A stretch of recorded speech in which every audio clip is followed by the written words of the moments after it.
Welcome to the Occupational Safety Leadership Podcast, episode number 36. In today's episode, we will cover the 6 common pitfalls of safety inspections. And when I'm doing this podcast, I'm also talking to myself because I believe I have fallen into all 6 of these categories at some point in time. Been doing safety for over 30 years. So let's just get started and talk about the 6 common pitfalls. Before we do this, let's talk about the reason why. I'm really big into the reason why. So, the reason why we do safety inspections, we want to properly assess the hazards in the workplace and, of course, correct them. Not just find them and say, yeah, that's wrong. Somebody somewhere at some point in time will fix it. We want to find it and fix it, hopefully in a proactive, not in a reactive sense, then. And I also want people to profit from my pain and avoid these pitfalls. But before we get started, let's just kind of go over a definition that works for me when it comes to safety inspections. It doesn't mean that it's the only one that you'll find out there. I just think that it's a very important tool for ensuring workplace safety and preventing accidents. Let's talk about the 6 common pitfalls that we can find out there. And then afterwards, we'll break these down then.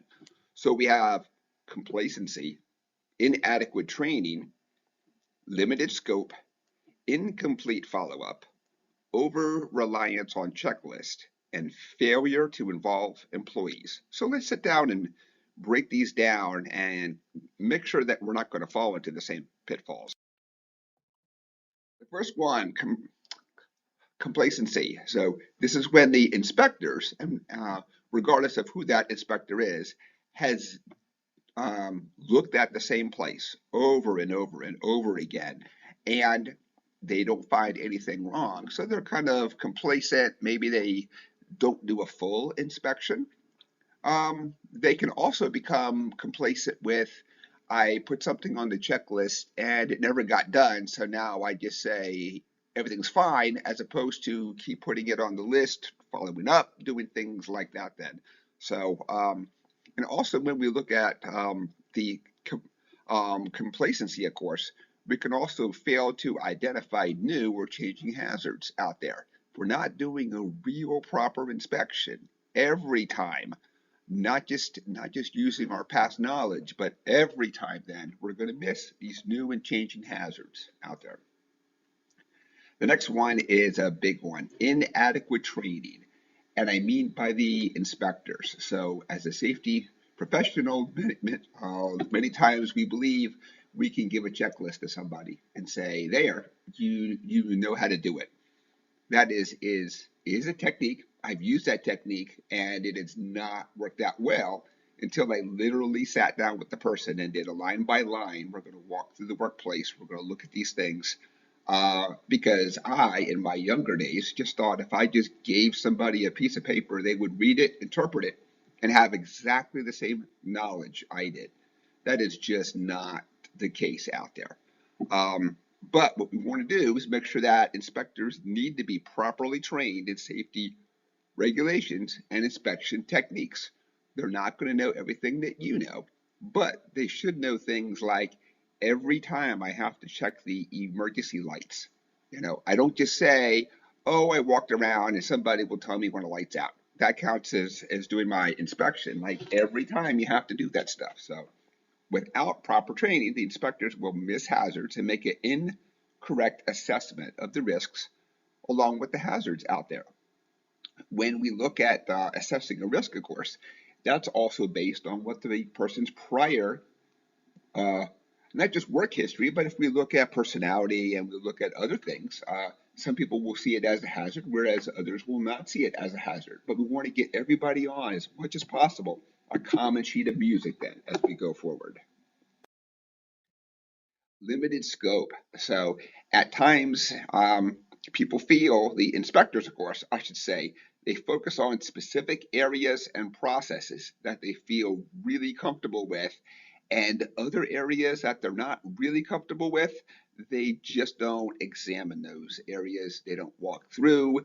They don't really question much, because when you question something, of course, that means that at some point you're saying, I don't understand this. Somebody has to explain it to me. It's okay to not know everything. I don't know everything. To this day, 30 years, I go through and I say, I need to understand the process. I need to understand why these things are the way they are. Uh, Things just don't happen. There's a reason why it's that way. The next one, the incomplete follow up. One of my favorites. As a young safety professional, I thought when I ask somebody to do something, it's just done. I don't have to follow up. I don't have to even worry about time, budgeting, how am I going to get it done. I just say, hey, supervisor, I found the following things wrong. And it's just kind of magically done and better.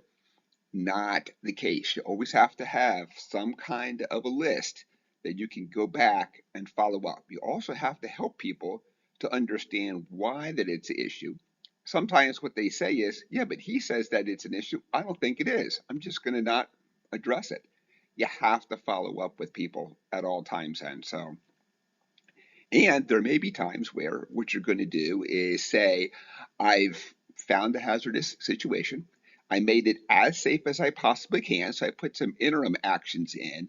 But for a long term solution, I need to help out with some money, with some training, um, look at engineering controls and things. So sometimes we make it as safe as we can as we're working on the follow up that's out there. Another one, over reliance on checklists. So, again, when I was a young safety professional, I picked up from somebody else who had a checklist. And I was like, awesome, great. I don't got to make a checklist. I'm ready to go and I'm good. And not that the person didn't do a good job. It was a good job. They just didn't sit down and say, but what happens when things change? What happens? How do I go back and really make this document better as opposed to it's a set in stone document that will never change because the workplaces will change. So when I do make a checklist, and I make a checklist to keep myself straight many times, then so I always put a box in there for NA. There's going to be things that just do not apply in the area that you're going through. It doesn't mean that it doesn't apply in other areas. Then so give yourself that flexibility, of course, too, out there. And probably one of the biggest ones, the failure to involve employees. Then so um, as we go through, the employees, of course, are going to be the best source of information about workplace hazards. I can do a safety inspection and say the following things are wrong. I can write an SOP from my cube, and it's awesome and it's great, but that doesn't mean that it's actually real. It doesn't mean it's even being followed by anybody because if I don't talk to the people, understand the hazards out there, um, what I've done is created something on paper that maybe is good enough. Maybe it doesn't address a couple of hazards out there. So our people are the biggest source of information that we have out there. They're also the people who will go back and fix these things. So if they don't even understand why that it's an issue, many times it doesn't get addressed out there. So let's sit down and wrap up the six common pitfalls of safety inspection. So we'll go over the six again. So we have complacency, inadequate training, limited scope, incomplete follow-up, over reliance on checklist, failure to involve employees. I've done every single one of these at some point in time. So I think I'm really a lot better now. I'm never going to say I'm perfect. So sit down, get help, and it's okay to go find a person on the factory floor in the warehouse and something and say, hey, so tell me why this issue is like this. And sometimes the people will actually say it shouldn't be. And I brought it up X years ago and it was never addressed. So I just kind of live with the issue now. They are the biggest source, the employees are the biggest source of information out there. And that is it, episode number 36. In today's episode, we talked about the six common pitfalls of safety inspections.